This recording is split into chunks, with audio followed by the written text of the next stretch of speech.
Carthage must be destroyed. We're going to go on with the life of a miniature here, the life of a mini, and you can see I've positioned my camera hopefully in a better spot with light that you can see more clearly now. But you can see here that from the last time that I showed you all, he's painted in much better. He's not quite done. I actually did a little bit of this next section off camera before the film.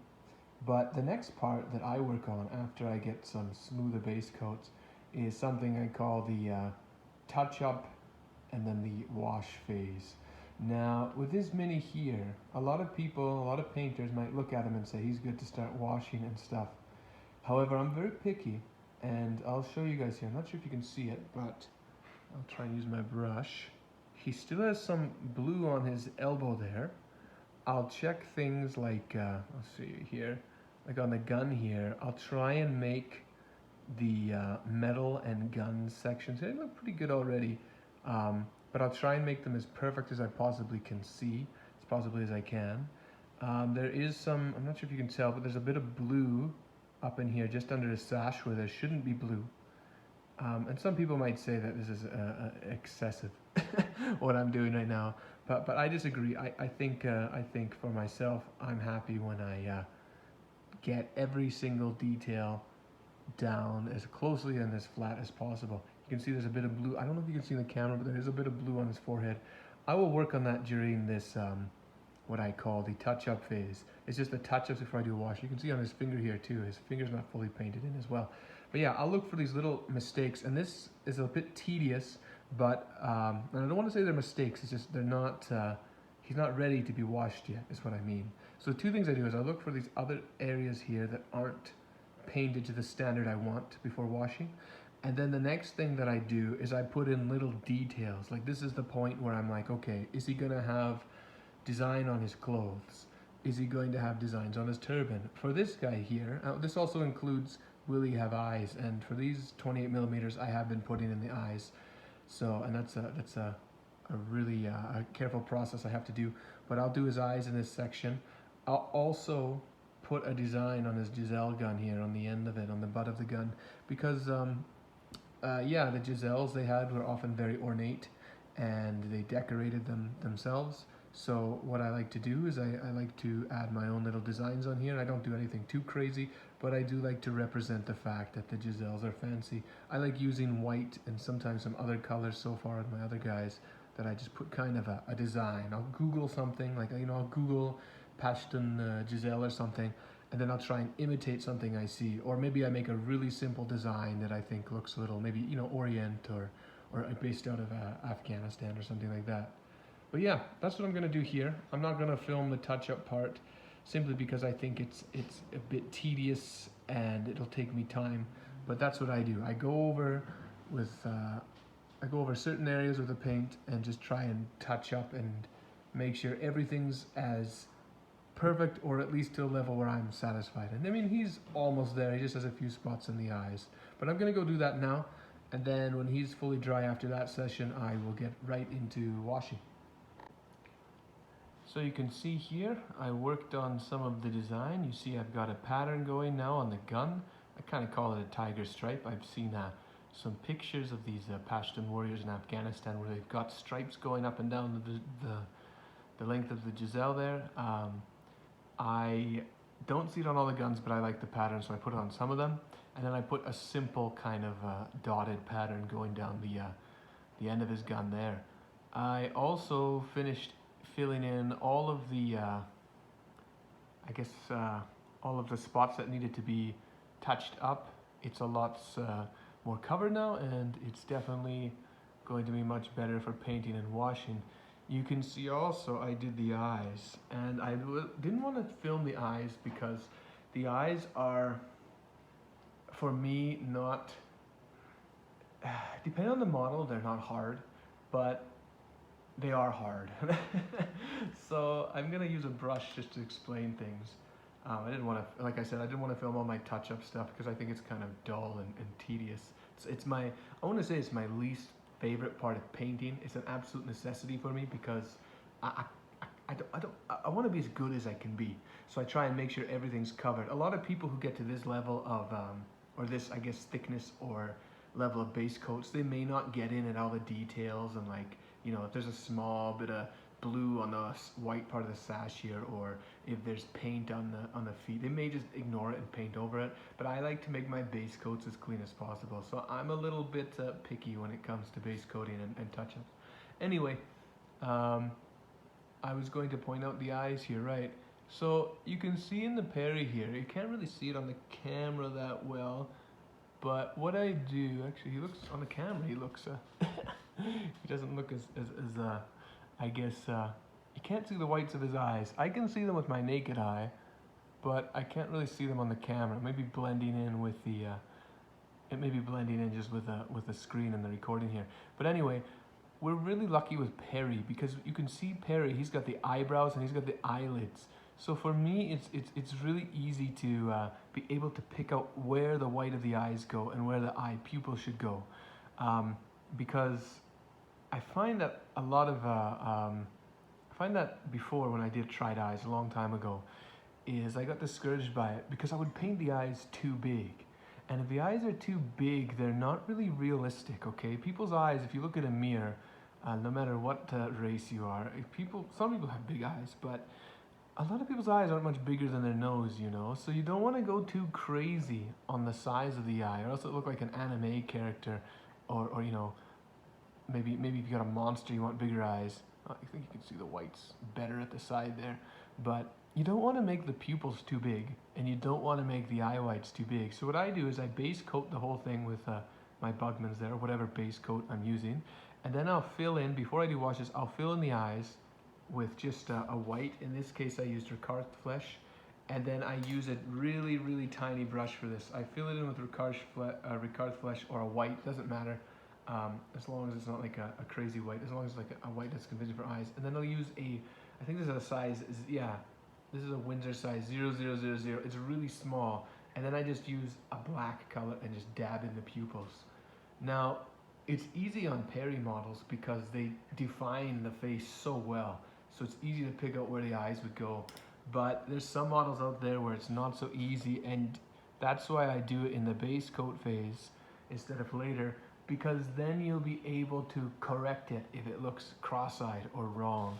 Right now, this guy isn't the best I've done, I'll say. I think maybe his right pupil is a little bigger than I wanted, but at a distance, and I'll go back here, at a distance, I don't think people are gonna know when it's fully painted.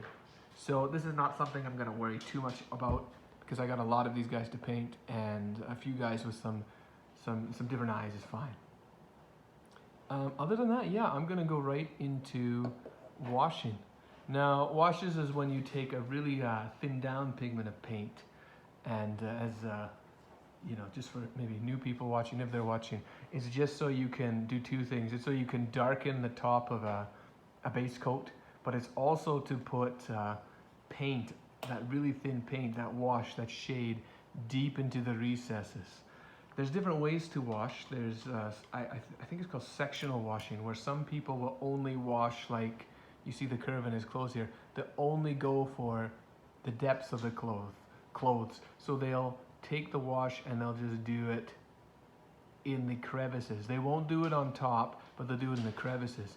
Now I do what's called a full-on, I would just say a full-on wash. I just put my wash completely over both the top crevice and anywhere on the model. I just slather it with wash.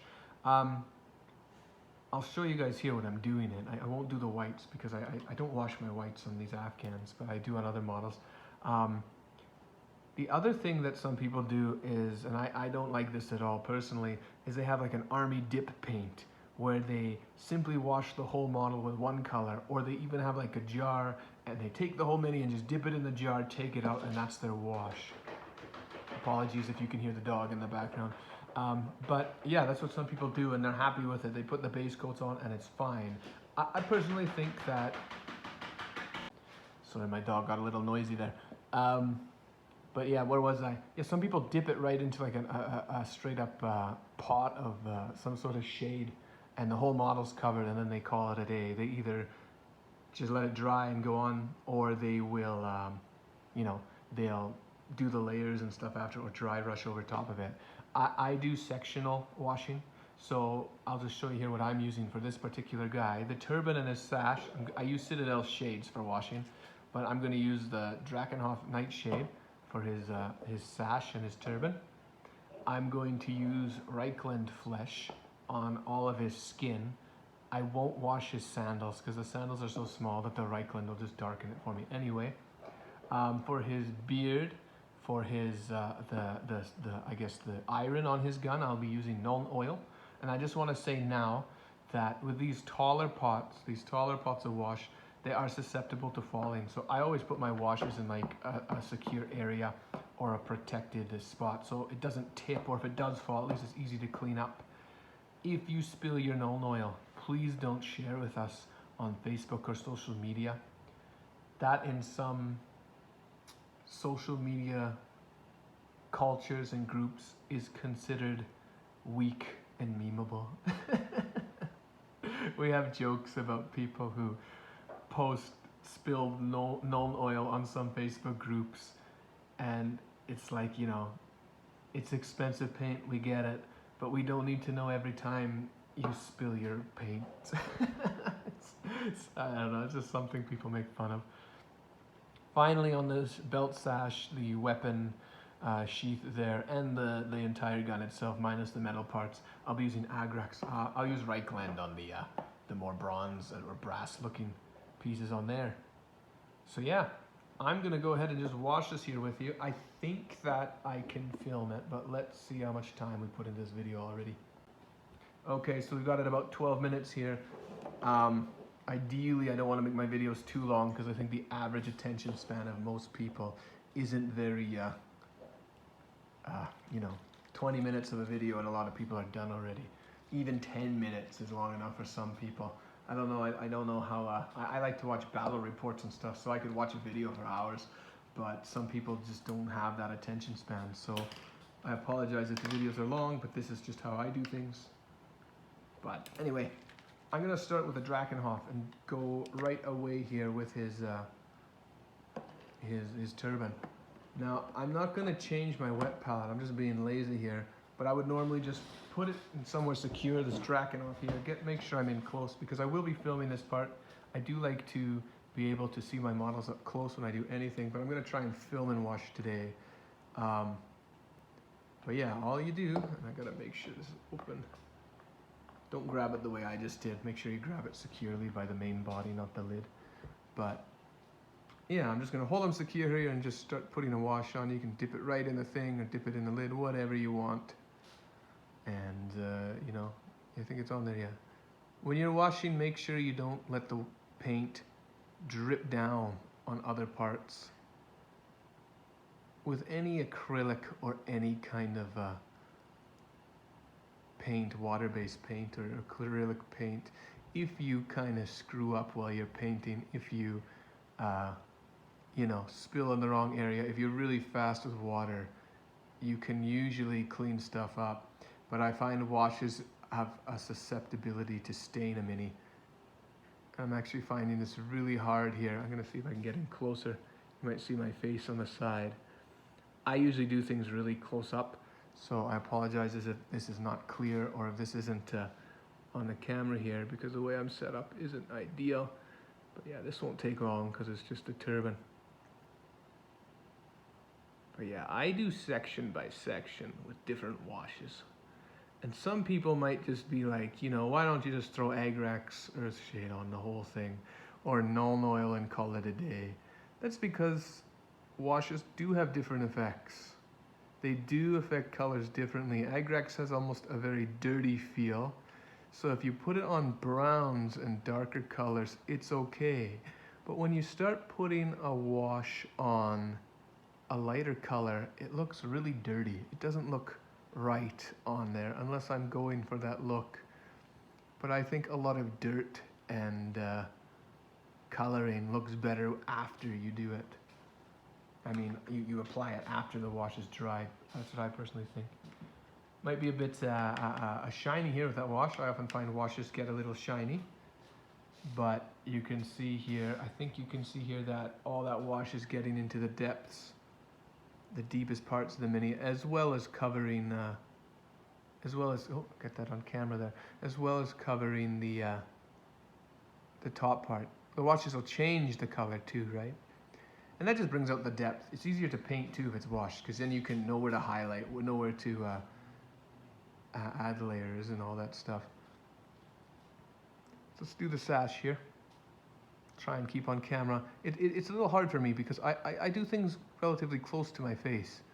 So filming here may not be accurate because I'm kind of jumping between looking at my model and then looking at the camera that's at the side here. So I have to be a little extra careful here while doing this, and it may not be my perfect wash, but I'll just add more on after if I mess up. Yeah, it's going good here anyway though. Just get that wash. There's no specific brush. Oh, see, I got a little too much on his, I think it's a little too low there. A little bit got on his gun, or not his gun, but his sword. So I'm just gonna correct that.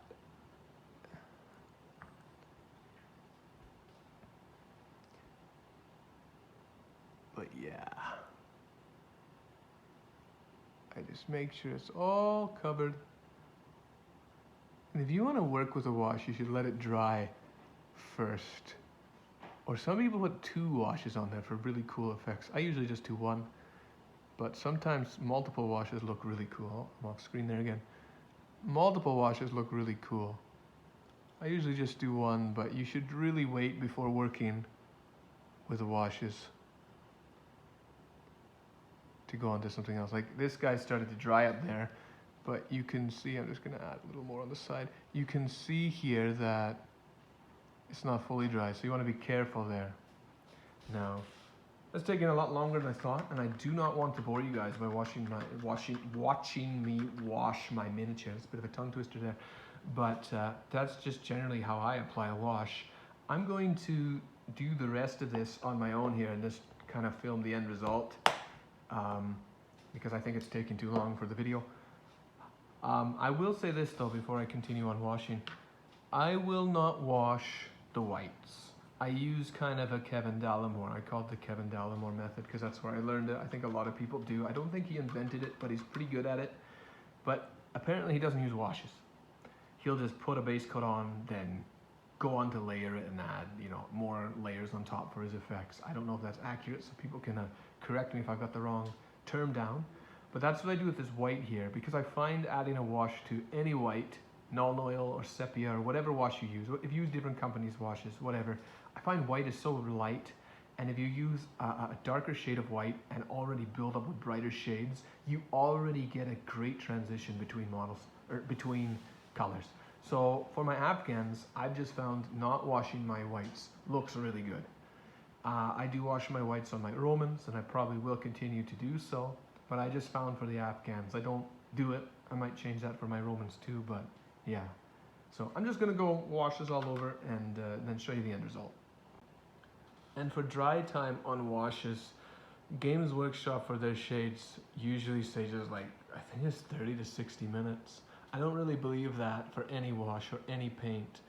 When I'm done a base coat and a touch up, I know they only take about 10 minutes to dry and work with, but I'll let them sit for a whole 24 hours before applying a wash. Usually, I didn't for this time because I was doing it for the video and it turned out fine.